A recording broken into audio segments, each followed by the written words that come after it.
ভাৰত ভূটান সীমান্তৰ ওদালগুৰি জিলাৰ ৰজাগড়ত ভূমি সংক্ৰান্তত এখন আজি ৰাজহুৱা সভা অনুষ্ঠিত কৰা হৈছে।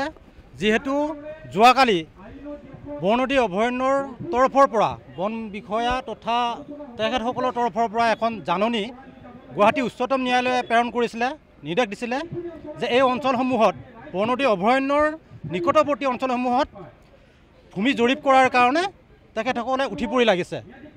আৰু সেই বাৰ্তা আমি পোৱাৰ লগে লগেই আমি ওলাই আহিলোঁ, সৰ্বসাধাৰণ জনতা ওলাই আহিছে। যোৱাকালিয়ে আমি বৰনদী অভয়াৰণ্যত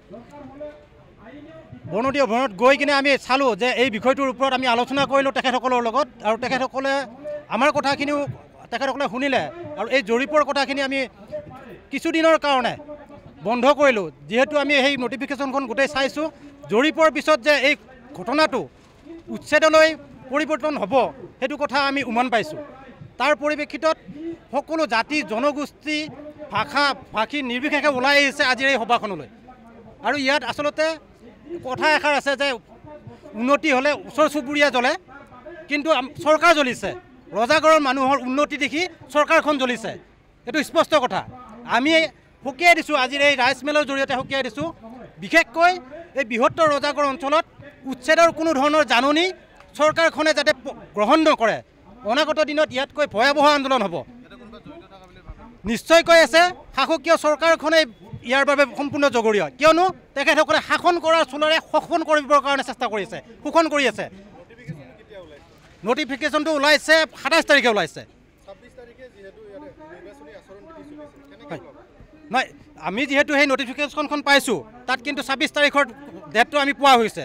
সেয়েহে আমি জনাই দিব বিচাৰিছোঁ, সৰ্বসাধাৰণ জনতা যিহেতু হিলদোল ভাঙি ওলাই আহিছে, নিজৰ ভৰিৰ তলৰ মাটিখিনি যদি আমাৰ নাথাকে তেতিয়াহ'লে আমাৰ প্ৰজন্মসকলে কি কৰিব, কেনেধৰণৰ স্থিতি গ্ৰহণ কৰিব। উচ্চতম ন্যায়ালয়ৰ নিৰ্দেশ তাত লিখা আছে যে হাইকোৰ্টৰ নিৰ্দেশ আছে। ৰাজ্য চৰকাৰৰ এইখন, অসম চৰকাৰৰ এইখন নিৰ্দেশনা। যিহেতু আমি বাৰম্বাৰ কৈছোঁ যে এই নিৰ্দেশনা কম সময়ৰ ভিতৰত তেখেতসকলে বাতিল কৰক, অন্যথা আজি যিহেতু এই পৰিৱেশ দেখা পাইছে আপোনালোকে, হাজাৰ হাজাৰ মানুহ ওলাই আহিছে, 5-6 হাজাৰ মানুহ আজি ওলাই আহিছে ভূমি অধিকাৰৰ নামত। এই মানুহখিনিয়ে অনাগত দিনত দিল্লী, দিছপুৰ আৰু কোকৰাঝাৰ কপাবৰ কাৰণে সাজু হৈ থাকিব। আৰু তেখেতসকলে যি ৰণনীতিয়ে গ্ৰহণ নকৰক কিয়, সেই ৰণনীতিক আমি বেহু ভাঙি কিনে আমাৰ যি প্ৰশ্ন, আমাৰ যি অধিকাৰ, সেই অধিকাৰ আমি আজৰি আনিবৰ কাৰণে যি প্ৰচেষ্টা হাতত ল'ব লাগে, আমি এখন যুদ্ধৰ কাৰণে সাজু হৈছোঁ। এই যুদ্ধখনত নহয় জিনিম, নহয় হাৰিম, দৰকাৰ হ'লে মৰি যাম, কিন্তু আমি ভূমি অধিকাৰৰ কাৰণে ৰাজ্য চৰকাৰে যি প্ৰচেষ্টা হাতত লৈছে, তেখেতসকলে জৰীপৰ কাৰণে যি ব্যৱস্থা হাতত ল'ব বিচাৰিছে, সেই ব্যৱস্থাক আমি উত্থান হ'বলৈ কেতিয়াও নিদিওঁ। কিন্তু স্পষ্ট কথা, আমি ইয়াত বিভিন্ন জাতি জনগোষ্ঠী, কোচ ৰাজবংশী, আছু, AJYCP, বেংগলী ভাষীৰ লোকসকল আহিছে, হিন্দী ভাষীসকল আহিছে, আমাৰ গোৰ্খাসকল আহিছে, সকলো জাতি জনগোষ্ঠী, বুদ্ধিজীৱীসকল আহিছে, শিক্ষাবিদসকল আহিছে। সকলোৱে যে এই ভূমিৰ অধিকাৰৰ ক্ষেত্ৰত কোনো ধৰণৰ যাতে ইয়াত বৈষম্যৰ সৃষ্টি নহয়, তাৰ কাৰণে সকলো জাতি জনগোষ্ঠী, আই মাতৃসকল, সকলো ল'ৰা ছোৱালী সকলো ওলাই আহিছে। এটাই আমাৰ স্পষ্ট কথা, যাতে আমাৰ ভূমি, আমি যিহেতু আমাৰ ককা আজু ককাসকলে 1942 1942 চনত এই অভয়াৰণ্যখন স্থাপন কৰিছিলে। তাৰ পাছত 1982 চনৰ 22 আগষ্টত এক চৰকাৰী জাননী যোগে এই অভয়াৰণ্যখনৰ নলগাহৰি আৰু সাগৰিকতা সহাৰ বাবে এই অভয়াৰণ্যখনক বৰনদী অভয়াৰণ্য হিচাপে স্বীকৃতি প্ৰদান কৰিছিলে। আৰু ঐতিহাসিক এই ৰাজাগড়খনৰ এটা ঐতিহ্য আছে, কিয়নো 1979 চনত এই অঞ্চলৰ পৰাই, নালাপাৰাৰ পৰাই বিদেশী খেদাৰ কিন্তু আন্দোলনৰ এটা পটভূমিৰ সৃষ্টি হৈছিলে। যিহেতু এই আন্দোলনৰ পটভূমিৰ এটা চিৰযুগমীয়া এখন ঠাইত অসম চৰকাৰ আৰু বিটিআৰ চৰকাৰখনে যিহেতু উচ্ছেদৰ জাননী প্ৰেৰণ কৰিবৰ কাৰণে তেখেতসকলে বাউলি তেখেতসকলে চেষ্টা অব্যাহত ৰাখিছে, এই চেষ্টা কিন্তু বিফল হ'ব। যিহেতু হয়, নিশ্চয়কৈ বিজেপি চৰকাৰখন আৰু বিটিআৰৰ মিত্ৰজোঁটৰ চৰকাৰ UPPL আৰু বিজেপি প্ৰধানকৈ আমাৰ কাৰণে শত্ৰু বুলি আমি জ্ঞান কৰিব লাগিব। কিয়নো তেখেতসকলে শাসন কৰাৰ যি জৰীপ তেওঁলোকে ব্যৱস্থা কৰিছে, শাসন কৰা চলেৰে শোষণ কৰিবৰ কাৰণে বিচাৰিছে। ঐতিহাসিক আমাৰ শ্বহীদৰ তেজেৰে ৰক্তাক্ত এই অঞ্চল, দুজনকৈ শ্বহীদ 1983 চনৰ যি 22 ফেব্ৰুৱাৰীত দুজনকৈ শ্বহীদ হৈছিলে আমাৰ। এই শ্বহীদৰ ৰক্তাক্তৰে ৰক্তিত এই পুণ্যভূমিত তেখেতসকলে যিকোনো ধৰণৰ যি চক্ৰান্ত কৰিবৰ কাৰণে বিচাৰি আছে আমি আজি এই ৰাজহুৱা মঞ্চৰ পৰাই সকীয়াই দিছোঁ যে অসম চৰকাৰৰ সন্মানীয় মন্ত্ৰীসকল আৰু বিটিআৰ চৰকাৰৰ সন্মানীয় বিষয়ববীয়াসকল ৰাজকীয় আপোনালোকৰ যি বিষয়বব আছে আপোনালোকে চালি জাৰি চাই এই প্ৰশ্নটো যাতে পুনৰবাৰ উত্থাপন নকৰে তাৰ প্ৰতি লক্ষ্য ৰাখিব নহ'লে অন্যথা অনাগত ভৱিষ্যতৰ দিনত ইয়াতকৈ আৰু ভয়াৱহ আন্দোলন হ'ব ইয়াৰ বাবে কিন্তু ৰাজ্য চৰকাৰ আৰু বিটিআৰ চৰকাৰখনে সম্পূৰ্ণৰূপে জগৰীয়া হ'ব আৰু আমি ইয়াতকৈ ভয়াৱহ আন্দোলন কৰিবৰ কাৰণে সাজু হৈ থাকিম জাতি মাটি ভেটিৰ কথা কোৱা এই অসম চৰকাৰ আৰু বিটিআৰ চৰকাৰখনে বিটিএডি অঞ্চলত বসবাস কৰি থকা খিলঞ্জীয়া লোকসকলৰ ভূমিৰ অধিকাৰৰ প্ৰতি এক বৃহৎ প্ৰশ্নৰ তেওঁলোকে আনিছে আৰু এই প্ৰশ্নৰ উত্তৰ দিবলৈ আজি আমি এই সমাৱেশত আমি সমবেত হৈছোঁ আৰু যি নেকি ধনশিৰি ডিভিজনৰ পৰা যি এটা নটিফিকেশ্যন গুৱাহাটী হাইকোৰ্টৰ জৰিয়তে এটা নটিফিকেশ্যন তেওঁলোকে প্ৰেৰণ কৰিছে যে এই বৰনদী অভয়াৰণ্যৰ নিকটৱৰ্তী গাঁওসমূহৰ ভূমি বেদখলিৰ তেওঁলোকে জৰীপ চলাব আৰু এই ভূমি বেদখলিৰ যি জৰীপ চলাব তাৰ পৰৱৰ্তী সময়ত কিন্তু তেওঁলোকৰ যি কুটিল চক্ৰান্ত এই চক্ৰান্তৰ জৰিয়তে এই অঞ্চলসমূহত কিন্তু উচ্ছেদৰ যি এক ভয়াৱহ ঘটনাও কিন্তু এই অঞ্চলত হোৱাৰ এটা আশংকাই দেখা দিছে আৰু মানুহ সজাগ হৈছে আজি যিখন চৰকাৰে নেকি জাতি মেটি ভেটিৰ কথা কয় সেই চৰকাৰখনে আজি কি কৰিছে এই অভয়াৰণ্যখনৰ নিকটৱৰ্তী অঞ্চলসমূহত এই অঞ্চলৰ লোকসকলে কিন্তু অতীজৰে পৰা বাস কৰি আহিছে আৰু এই অঞ্চলৰ লোকসকলে কিন্তু বন সুৰক্ষাৰ ক্ষেত্ৰত যথেষ্ট কাম কৰিছে আপোনালোকৰ সংবাদ মাধ্যমৰ জৰিয়তে আজি অৱগত কৰোঁ যে এই বনাঞ্চলখন আগতে পূৰ্বতে 1940 চনত এখন বন সংৰক্ষিত অঞ্চল আছিল আৰু এই বন সংৰক্ষিত অঞ্চলখনত আমাৰ ইয়াৰ পূৰ্বপুৰুষে গৈ তাত গছ পুলি ৰোপণ কৰিছিল আৰু এই গছ পুলি ৰোপণ কৰাৰ পৰৱৰ্তী পিছৰ সময়ত কিন্তু 1980 চনত এইখনক এখন ৱাইল্ড লাইফ চেঞ্চুৰী হিচাপে ঘোষণা কৰিছিল আৰু তেতিয়াৰ পৰাই এই অভয়াৰণ্যখনে এটা সুন্দৰকৈ আগবাঢ়ি গৈ আছিল কিন্তু এতিয়া বিটিআৰ চৰকাৰখনে কিন্তু যথেষ্ট ধৰণৰ এই মাটিৰ যি বেদখলিৰ জৰীপ চলোৱা হৈছে এই জৰীপে কিন্তু আহিবলগীয়া দিনত সঁচাকৈ ভয়াৱহ পৰিৱেশৰ সৃষ্টি কৰিব আৰু এটা কথা কৈ দিছোঁ যে আচলতে যি তেওঁলোকে নীতি গ্ৰহণ কৰিছে ফৰেষ্ট যিটো এক্ট 2006ৰ জৰিয়তে য'ত নেকি ইয়াত 75 বছৰ এটা প্ৰজন্ম ইয়াতে তিনিটা প্ৰজন্মৰ লোক থাকিব লাগে ইয়াত তিনিটা প্ৰজন্মৰ লোক আছে তথাপিও কিহৰ ভিত্তিত তেওঁলোকে ক'ব বিচাৰিছে ইয়াত যদি আমি BTC চুক্তিৰ কথা কওঁ 2003 চনৰ 10 ফেব্ৰুৱাৰী তাৰিখে হাগ্ৰামাৰ যিটো BTC চুক্তি হৈছিল সেই BTC চুক্তিত কিন্তু 4.3 দফাত কিন্তু সম্পূৰ্ণকৈ কিন্তু উল্লেখ আছে যে বিটিআৰ অঞ্চলত বাস কৰা যিসকল নন ট্ৰাইবেল লোক সেইসকলৰ ভূমিৰ অধিকাৰ কিন্তু তেওঁলোকে প্ৰদান কৰিব লাগিব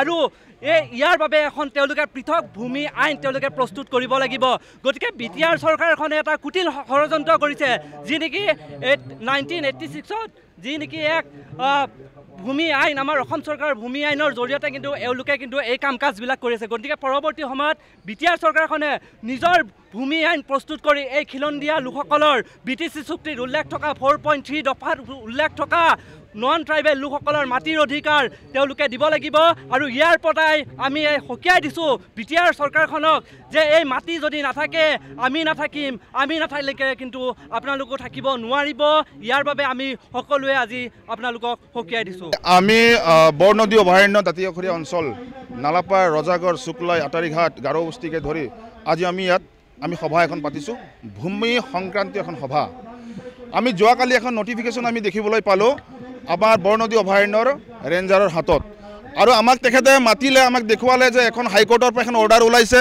আৰু DFৰ জৰিয়তে স্বাক্ষৰিত এখন নটিফিকেশ্যন ওলাইছে আৰু সেই নটিফিকেশ্যনত লিখা আছে যে বৰনদী অভয়াৰণ্য দাঁতিকাষৰীয়া অঞ্চলবিলাক আজি বৰনদী অভয়াৰণ্যত এনক্ৰচমেণ্ট হৈছে নেকি যে বেদখল হৈছে নেকি ঠিক তেনেকুৱা ধৰণৰ আমাৰ কথাখিনি আমাৰ ওচৰত তেখেতে পাতিলে গতিকে আমাৰ কথাটো স্পষ্ট কাৰণ ইয়াত কোনো ধৰণৰ বেদখল হোৱা নাই বৰনদী অভয়াৰণ্যত কোনো ধৰণৰ বেদখল হোৱা নাই এনক্ৰচমেণ্ট হোৱা নাই কাৰণ এনক্ৰচমেণ্ট হৈছে নেকি বুলি তেখেতসকলে ছাৰ্ভে কৰিব দিয়া হৈছে আৰু ছাৰ্ভে কৰি তেখেতসকলে কি কৰিব সেয়া আচলতে এতিয়াও আমি জনা নাই আৰু আমি জানিবৰ কাৰণে ৰাজহুৱাভাৱে আজি মিটিং কৰিছোঁ আৰু ৰাইজক আমি অৱগত কৰিছোঁ যে এই অঞ্চলত কিহৰ কাৰণে ছাৰ্ভে কৰিব বিচৰা হৈছে যে যিহেতুকে দেশত সাংঘাতিক ধৰণে উচ্ছেদৰ অভিযান চলি আছে আৰু এই উচ্ছেদৰ কথা শুনি আজি আমাৰ ঘৰ চোতাল পালেহি উচ্ছেদৰ কথাটো আৰু সেই হিচাপত ৰাজাগড় নালাপাৰা অঞ্চল এতিয়া সাংঘাতিক ধৰণে আতংকিতৰ সৃষ্টি হৈছে। ইয়াত থকা চাহ খেতিয়কসকলে আতংকত ভুগিবলগীয়া হৈছে। আৰু আজি এটা সিদ্ধান্ত হ'ল, স্পষ্টভাৱে হ'ল, ইয়াত SDC বাইদেউ আহিছিলে হৰিসিঙা চাৰ্কুলাৰ, তেখেতকো কৈ দিয়া হ'ল যে যিখন নটিফিকেশ্যন ওলাইছে এই নটিফিকেশ্যনটো কৰ্তন কৰিব লাগিব, এই নটিফিকেশ্যনটো উঠাই ল'ব লাগিব, কিয়নো ইয়াত কোনো ধৰণৰ বেদখল হোৱা নাই আৰু ইয়াত কোনো ধৰণৰ আমি ছাৰ্ভে কৰিব দিয়া নহ'ব, কথাটো স্পষ্ট আমি কৈ দিছোঁ। কাৰণ ইয়াত যিহেতুকে খিলঞ্জীয়া মানুহ বসবাস কৰে, ইয়াত যিখিনি আমাৰ গোৰ্খা মানুহ, আদিবাসী মানুহ, অসমীয়া ভাষী মানুহ, ইয়াত কলিতা মানুহ, ইয়াত গাৰো মানুহ, ইয়াত বেংগলী মানুহ, সকলোৱে কিন্তু এটা শান্তিপূৰ্ণভাৱে আমি জীয়াই আছোঁ আৰু চাহ খেতি হিচাপে আমি নিজৰ জীৱন নিৰ্বাহ আমি কৰি আহিছোঁ। আৰু ইয়াত যদি বন বিভাগে এই অঞ্চলৰ মাটি ফৰেষ্টত সোমাইছে বুলি তেখেতসকলে যদি সোমাই ল'ব বিচাৰে আৰু লৈ ল'ব বিচাৰে, তেতিয়াহ'লে কিন্তু আমি হাত সাৱটি বহি নাথাকোঁ এই অঞ্চলৰ মানুহ, এই কথাটো স্পষ্ট। কাৰণ যুদ্ধ এখন হ'ব কিন্তু স্পষ্ট, গণতান্ত্ৰিক যুদ্ধ, আৰু এই যুদ্ধত কিন্তু কাগজ আৰু কলমেৰে হ'ব। আৰু ইয়াত 1 ইঞ্চিও মাটি কিন্তু বন বিভাগক মই এৰি নিদিওঁ, বন বিভাগক 1 ইঞ্চিও মাটি এৰি নিদিওঁ আমি। কাৰণ ইয়াত আমি এই যিটো বৰনদী অভয়াৰণ্যত গছ ৰোৱা আমাৰ ককাহঁতে, আজি ককাহঁতে গছ ৰুইছিলে, মোৰ নিজৰ ককা ইয়াতে পানীওলা কৰিছিলে, ভাৰত পানী নিছিলে, পানী যোগান ধৰিছিলে ইয়াতে। আৰু ইয়াত এতিয়া বৰনদীৰ যিটো ফৰেষ্ট আছে, এই ফৰেষ্টৰ ডিপাৰ্টমেণ্টক যিখন নটিফিকেশ্যন আহিছে আৰু আমাক মানে ইয়াত ছাৰ্ভে কৰিবৰ কাৰণে তেখেতসকলে মানে আমাক অৱগত কৰিছে, এয়া কিন্তু ছাৰ্ভে কৰিব দিয়া নহ'ব, ইয়াত কৰ্তন কৰিব লাগিব। ছাৰ্ভে কৰিলে ইয়াত উচ্ছেদ হ'ব, এইটো আশংকাত ৰাইজে ভুগিছে। আৰু আশংকা এটা আছে, ইয়াত নিশ্চিতভাৱে এটা কুটিল ষড়যন্ত্ৰ কৰা হৈছে, ইয়াত দুষ্ট চক্ৰ এটা সোমাইছে, কাৰণ বাৰে বাৰে আমাক জোকাই লোৱা হৈ আছে, ইয়াত বাৰে বাৰে উচ্ছেদ হ'ব বুলি এটা মানে সাংঘাতিক ধৰণৰ এটা বেয়া বাৰ্তা এটা দি থাকে।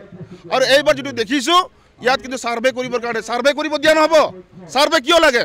ইয়াত বেদখল হোৱাই নাই, কাৰণ ইয়াত খিলঞ্জীয়া মানুহ বসবাস কৰি আছে, গতিকে ইয়াত ছাৰ্ভে কৰিব দিয়া নহ'ব। আৰু অনাগত দিনত যদি কোনোবাই যদি কৌশল ৰচনা কৰি কৌশল যদি অৱলম্বন কৰে, তেতিয়াহ'লে কিন্তু সংঘাত এখন হ'ব কিন্তু। আৰু ইয়াৰ কাৰণে জগৰীয়া হ'ব কিছু বিজেপি চৰকাৰী, কথা স্পষ্ট, ইয়াত বিজেপি চৰকাৰে কৰি আছে। কাৰণ যিখন চৰকাৰী শাসনত আছে সেইখন চৰকাৰ জগৰীয়া হ'ব।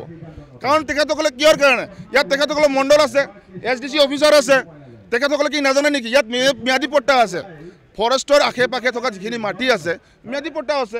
আৰু এই মাটিটো কেনেকুৱা বন ডিপাৰ্টমেণ্টৰ হ'ল, বন বিভাগৰ কেনেকৈ হ'ল, জৰীপ কেনেকৈ হ'ল, আৰু কেনেকৈ ইয়াত ম্যাদী পট্টা দিয়া হ'ল, এইবিলাক প্ৰশ্ন আমাৰ আছে। ইয়াত চৰকাৰী স্কুল হৈছে, জল জীৱন মিছনৰ বৰিং হৈছে, চৰকাৰী ৰাস্তা ঘাট হৈছে, চিচি ব্লকৰ ৰাস্তা হৈছে, পকী ৰাস্তা হৈছে, তৎসত্ত্বেও ইয়াতে বোলে মানে বন বিভাগৰ মাটি বোলে সোমাই আছে। এনেকুৱা ধৰণৰ কাৰবাৰ নচলিব। নাই, জৰীপ এতিয়া জৰীপ কৰিম বুলি তেখেতসকলে কৈ আছে, নিৰ্দিষ্টকৈ যিখন নটিফিকেশ্যন ওলাইছে সেই নটিফিকেশ্যনখনত কিন্তু ফৰেষ্টৰ পৰা কিমান দূৰত্বলৈকে জৰীপ হ'ব, কিমান দূৰলৈকে ছাৰ্ভে হ'ব তাতে উল্লেখ নাই। তেখেতসকলে কৈছে আমাক, যিসকলে নেকি আমাৰ ৰেঞ্জাৰ আছে, বৰনদী অভয়াৰণ্যৰ ৰেঞ্জাৰগৰাকীয়ে কৈছে যে মোটামুটি আপোনাৰ 1-2 কিলোমিটাৰলৈকে হয়তো জৰীপ হ'ব বা মানে ছাৰ্ভে এটা হ'ব বুলি কৈছে। কিন্তু ইয়াত ছাৰ্ভে কৰিব দিয়া নহ'ব। আজি সকলো জাতীয় দল সংগঠনে আমি একত্ৰিত হৈছোঁ আৰু প্ৰতিবাদ এখন হ'ব। আৰু এই প্ৰতিবাদৰ যোগেদি দিছপুৰ, কোকৰাঝাৰ আৰু দিল্লী কিন্তু হিলাব লাগিব, শুনিব লাগিব, স্পষ্ট। ইয়াত কোনোবা এটা দুষ্ট চক্ৰত জড়িত হৈ আছে, কাৰণ ইয়াত কিছুমানে টুৰিজিম বনাম বুলি কিছুমানে মানে আশা পুহি ৰাখিছে মনত। এনেকুৱা ধৰণৰ কাৰবাৰ কৰিব দিয়া নহ'ব। ইয়াত আমাৰ চাহ খেতি আছে আৰু চাহ খেতি থাকিব লাগিব আৰু আমাৰ ভৰিৰ তলৰ মাটি সুৰক্ষিত হৈ থাকিব লাগিব, এই কথাটো স্পষ্ট। নহয়, ইয়াত যদি সেই নটিফিকেশ্যন যদি উইথড্ৰ নকৰে, যদি উঠাই নলয়, ইয়াত কিন্তু আন্দোলন এখন হ'ব, মাটিৰ কাৰণে আন্দোলন হ'ব। আন্দোলন হ'লে কিন্তু সমাগত BTR নিৰ্বাচন, আৰু এই BTR নিৰ্বাচনত কিন্তু প্ৰভাৱ পৰিব, এই কথাটো স্পষ্ট। আমি ভোট কিন্তু বৰ্জন কৰি দিম এই অঞ্চলত, কোনো নেতাক আমি সোমাব নিদিম, এই কথাটো স্পষ্ট কৰি দিলোঁ আজি।